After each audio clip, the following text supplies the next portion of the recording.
পান প্রতিদিন? জ্যাম পান মানে রাস্তায় নাই ট্রাকের জন্য। পুলিশ একবার আসে আমাকে দৌড়ায়, আমরা আবারই সে গাড়িটা রাখতেছি, কথা বলছেন গাড়ি মানে আমরা রাস্তায় রাখতেছি, আমরা রাস্তায় গাড়ি চালাই।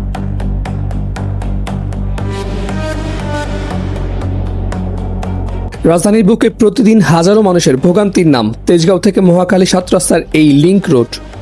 প্রতিদিন ঘন্টার পর ঘন্টা আটকে থাকতে হয় এই রাস্তায়।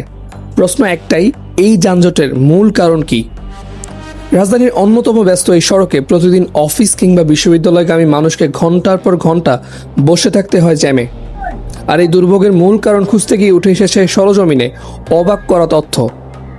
তেজগাঁও শিল্প এলাকা থেকে মহাখালী ৭ রাস্তা পর্যন্ত সড়কের দুই পাশ দখল করে আছে সারি সারি ট্রাক। আর সবচেয়ে চাঞ্চল্যকর বিষয়, এই অবৈধ ট্রাক পার্কিং চলছে খোদ বিসিক ভবনের সামনেই। শুধু ট্রাক পার্কিং নয়, বিসিক ভবনের সামনেই গড়ে উঠেছে ময়লা ফেলার বাগার। রাস্তার একদিকে ট্রাকের দখল, অন্যদিকে ময়লা স্তূপ। দুই মিলে নাগরিকদের দুর্ভোগ পৌঁছেছে চরমে। আমরা এখন আছি শিল্প মন্ত্রণালয়ের বিসিক ভবনের সামনে। আমার ডান পাশে দেখতে পাচ্ছেন ট্রাক স্ট্যান্ড, সারি সারি ট্রাক রাখা আছে। বাম পাশে ঠিক একই অবস্থা, অন্যদিকে দেখতে পাচ্ছেন ময়লার ভাগাড়। সরকারি শিল্প মন্ত্রণালয়ের এই বিসিক ভবনের সামনেই চলছে এই অবৈধভাবে ট্রাক স্ট্যান্ড।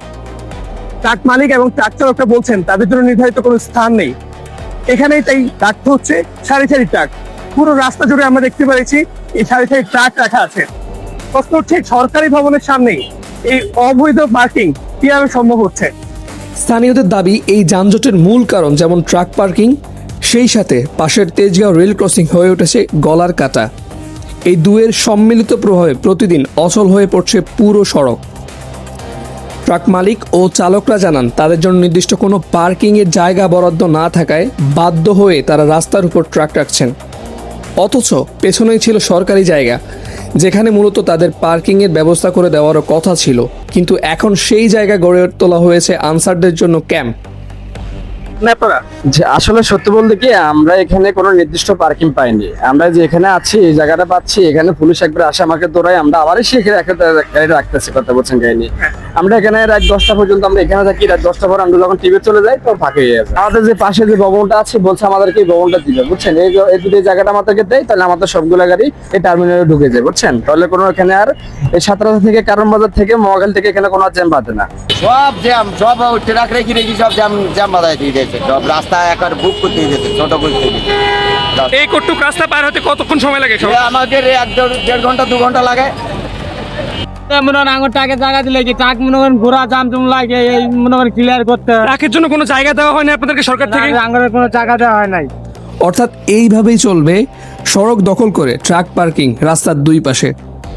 এই অনিয়মের ব্যাখ্যা জানতে আমরা একাধিকবার যোগাযোগের চেষ্টা করি ভিসিকের চেয়ারম্যানের সঙ্গে, কিন্তু বারবার কল দিয়েও তার সাড়া মেলেনি। প্রশ্ন থেকেই যাচ্ছে, একটি সরকারি ভবনের সামনে প্রকাশ্যে চলা এই অবৈধ কার্যক্রম কবে নজরে আসবে প্রশাসনের?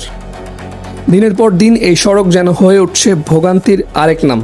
যানজট, দখল আর প্রশাসনিক নীরবতার এই চক্র কবে ভাঙবে, সেই উত্তরের অপেক্ষা এখন রাজধানীবাসী। ইমুল কায়েস, নিউজ ডিকোডেড, ঢাকা।